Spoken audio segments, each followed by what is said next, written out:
ready for it to happen all of a sudden like this. Me too. Well, it's official. We received the trailer for the next season of Infinity Train, Book 4, Duet, and with it came a painful announcement, but one that sadly felt like an inevitability. Something that I've talked about before on this channel, but just like the last few times I accurately predicted the end of cartoons, I was mocked and told I was overreacting. But it's true. Infinity Train is coming to an end after the release of Book 4 on April 15th. All 10 episodes dropping at once on HBO Max, unlike Book 3, which was sprinkled throughout 3 weeks in August of 2020. I had a lot of mixed emotions when I found out Infinity Train was ending, and I still do. On one hand, 4 seasons are nothing to sneeze at, and although the show does have an overarching story that has bits and pieces in each book, the stories themselves on a season-to-season basis are self-contained. So we know going into Book 4, although we may not get too many answers on the bigger picture in present day, as this seems to be the first book set completely in the past, we can expect a satisfactory conclusion to Ryan and Min's arcs. But why was Infinity Train cancelled? Well, as with most show cancellations, we're probably never going to find out, at least not for a long time. But to be honest, the answers are there, and I'm going to give them to you. Granted, although this is mainly conjecture, I'm still confident in what I have to say, and I know that at least to an extent, there is truth to these following statements. So let's deal with animation heartbreak once more, and lay out the reasons why Infinity Train has met the end of the road. First things first, let's do a little bit of recap and take a look at what the creator Owen Dennis had to say. After Infinity Train Book 2, Cracked Reflection, premiered on Cartoon Network in January of 2020, we had absolute radio silence on the show's future. By this point, we already knew it was going to move to HBO Max, but we didn't know if any additional episodes were coming. Of course, the team can't flat out say anything because of non-disclosure agreements, simply referred to as NDAs, which are essentially legally binding contracts that forbid people involved with the show's production, employed at a studio, or even visiting a studio from sharing any details of a production that's not publicly and officially available. But because the show's crew was still employed at Cartoon Network, there was the reasonable assumption that Infinity Train would continue. And it did, as Book 3 premiered on HBO Max that following August. But in the months leading up to Book 3, the Infinity Train crew greatly stressed that people need to watch the show on HBO Max when it launches and when Book 3 premieres, strongly implying the show would be canceled otherwise. A bulk of the crew confirmed that they were laid off, and Owen Dennis himself stopped working at Cartoon Network in December of 2020.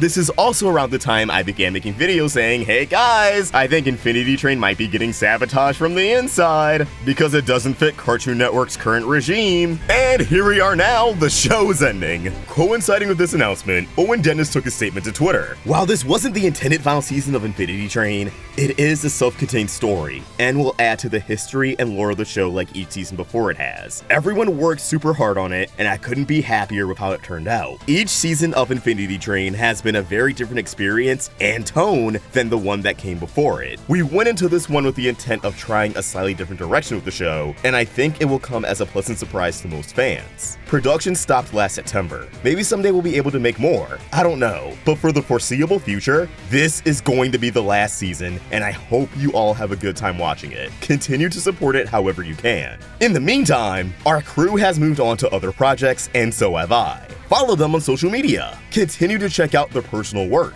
They're all just genuinely good people. If you're a showrunner, DM me, and I can give you a full recommendation on any of them. I'm so thankful to the crew of Infinity Train for helping make it what it became, and to the fans for their incredible support over the years. While Book 4 is the end of the line, I'll always be grateful and never forget that this series has meant so much to so many people. And there you have it from the horse's mouth. It's over. And it's disheartening for a multitude of reasons. The crew behind the show revealed on a Reddit AMA that they actually wanted the show to go on for 8 books, the number of the infinity symbol, and that they had the protagonist for each book planned out, and a little movie would be nice. The idea for the movie they hinted at? Amelia origin story. A bigger look at the journey she took to become conductor. Not to mention Infinity Train fans went above and beyond for this show.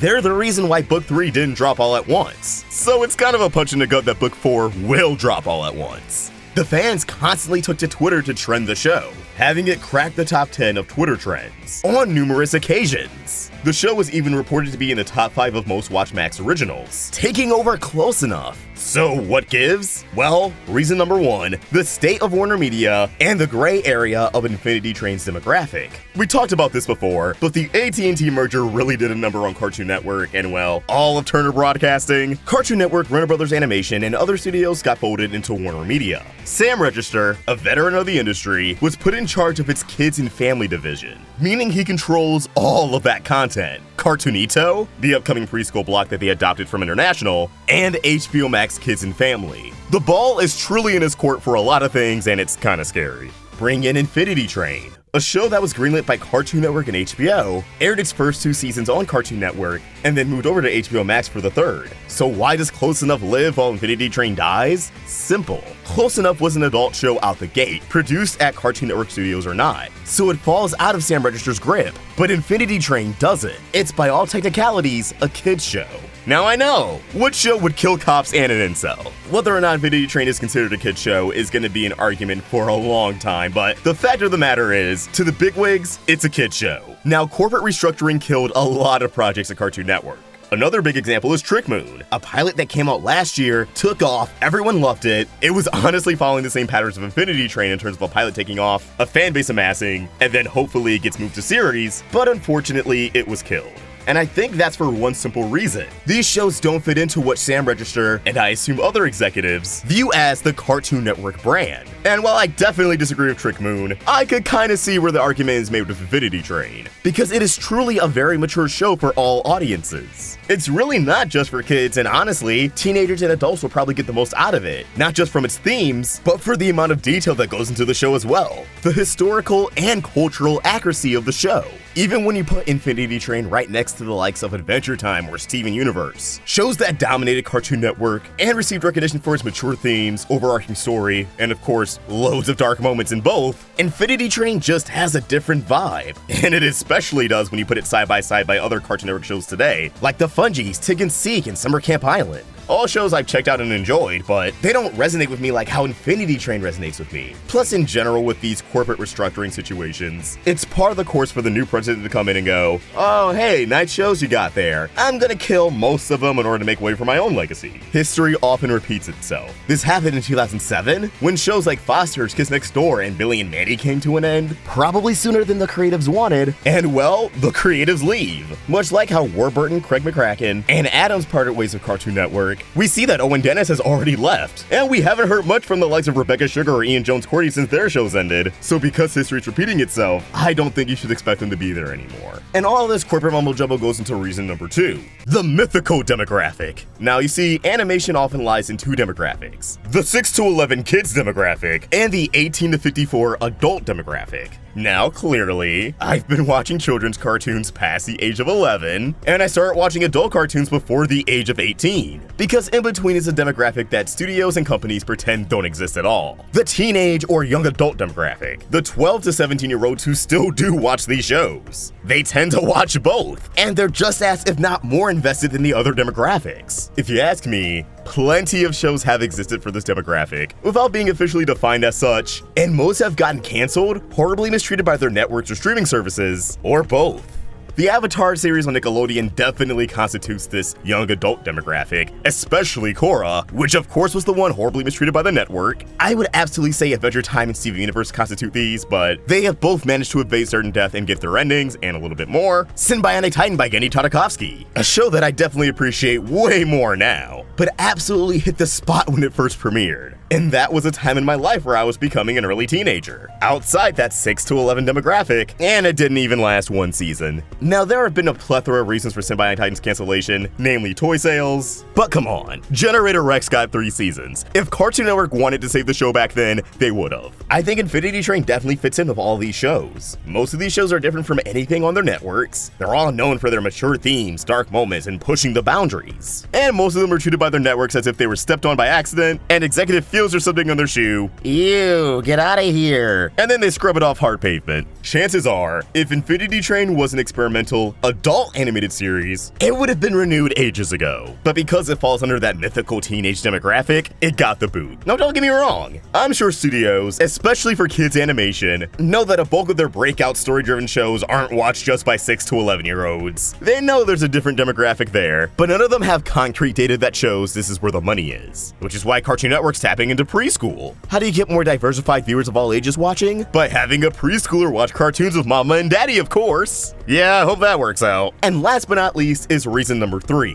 which at first may sound like a tough pill to swallow, but once I break it down, it should make a lot more sense. Popularity. Infinity Train definitely has a dedicated fan base, but it still continues to suffer from something that most new cartoons do: a lack of exposure. Infinity Train premiered in 2019. Do you remember how miserable Cartoon Network already was by 2019? Viewership was already dwindling, and for some reason they thought, and still think, it was a good idea to only promote shows a week or two before they premiere. Most people I've seen under viral Infinity Train scenes on the internet, including my own post, didn't even realize that the series moved on from its pilot. Cartoon Network does not do a good job advertising, which means its growth, more than anything, relied on word of mouth. But then the problem also became the fact that it's not really accessible. HBO Max didn't exist for books 1 and 2, they didn't rerun it on Cartoon Network, and of course they were really pushing their dumb app. So anyone not really keeping up with Cartoon Network already, or didn't have cable, weren't able to legally check it out even if they wanted to. The show also isn't available internationally, which does matter. Look at Final Space, for example, a damn good adult cartoon with an overarching story, but it definitely became a bigger hit internationally thanks to Netflix than it ever was over here in the States. And I definitely think that's a factor to both its growth and success. Infinity Train never got released internationally, not on other Cartoon Networks, and HBO Max won't launch anywhere else until July, so its chances were already slim for exposure. Beyond that, if you look at shows like the Owl House or Steven Universe, they had extremely active communities wherever you looked. But even just comparing the Owl House subreddit to the Infinity Train subreddit, one is clearly way more full of life. Again, the fan base is there, but I don't think it was in all of the right places. And this also applies to YouTube.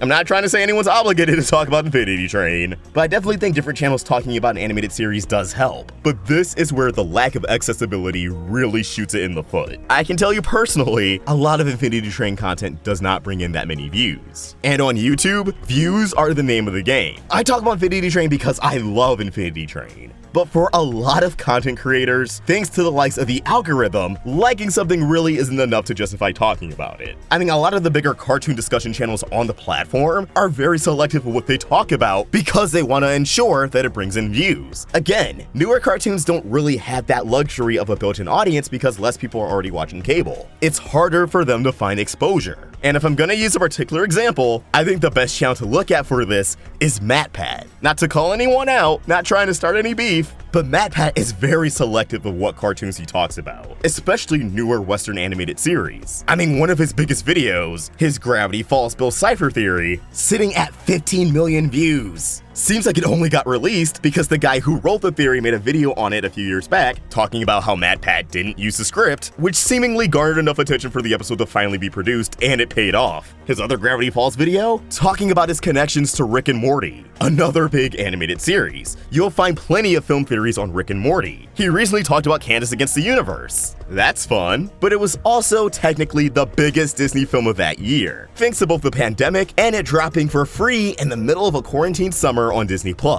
He knew there was an audience there, even recently with his Enter the Florpus video. Seeing it come about in a time where the movie was in circulation again. I'm not sure if it was making rounds on Netflix or what, but around the time his video came out, our breakdown of Enter the Florpus saw an uptick in views and comments. Though that could just be because of his theory, but also it's Invader Zim, one of the OG gods of YouTube and Hot Topic back in the day. And also he's MatPat. It's gonna get views. But when you have a new show like Infinity Train, its lack of exposure translates to lower views. The ends don't justify the means. But it sucks when channels with that big of a reach that could put more people onto newer shows don't talk about them, because then they say just that, underexposed and undercovered. Comparatively, look at it like a new video game fad. Just within the last year, Fall Guys and Among Us. A big reason why those games took off was because every YouTuber was playing them. In Among Us's case, 2 years after the game even came out. out. And although because they're video games, they open up way more doors for collabs and loads of quick and easy rewatch value, I can't help but to think that if MatPat dropped a film theory on Infinity Train, again, just as an example, you'd probably see it shoot up the trending page of HBO Max. So, where do we go from here? Well, I truly don't think it's too late for Infinity Train, but I also think this decision came way too early. When the ad-supported and international versions of HBO Max aren't even available yet, why would you kill a show that you see has a dedicated fan base when logically more people are going to get HBO Max and thus the fan base would grow from new consumers? But I digress. I would hope there's still a chance for the show, but at this point, I think more than anything, fans should still support it, try to spread as much awareness of the show as possible. I honestly think making funny and dark moments viral on TikTok would go a long way. I think more than anything, fans should rally together and try to get an ending. Whether that be a movie or just one more book, it'd be such a disrespect for fans to do so much for the show, only for the people in charge to go, and leave all of us hanging. Book 4 should not be the end, and we shouldn't accept it as the end. Even if it's the end for the TV series, it should not be the last stop for the story of Infinity Train. So while I don't have a big campaign in my head right now, I think the best thing you can do is show HBO Max that you want a concrete ending. Because in the eyes of a corporation, it'd be cheaper to produce than 4 more seasons, you don't have to worry about viewership fallout, and you're compromising with fans to get them an ending so we can all feel satisfied and move on with our lives. You get fans out of your hair instead of having them badger you for years to come, which will happen. Animation fans are persistent, and we get as many answers as the crew would want to give out in a final story for Infinity Train. But as always, these are all just my thoughts, and I want to hear yours. What do you think? How do you feel about Infinity Train coming to an end? Love it? Hate it? Despise it? I despise it. Why would you love it? Let us know your thoughts in the comments below, or tweet your thoughts at Roundtable Vids, and you can find me at OfStrickFox. We're also on Instagram. Special thanks to JANKYBONES for creating a phenomenal thumbnail. For more of their amazing art, you can find them on Twitter and Instagram at BoneJanky, Tumblr at JANKYBONES, and subscribe to their YouTube channel. Links down below in the description. Help Roundtable grow by either becoming a member of this channel or supporting us over at Patreon. Link in the description. If you enjoyed this video, please throw a like and subscribe to the Roundtable for more great cartoon content. Thank you for watching, and I hope you have an awesome day. See ya!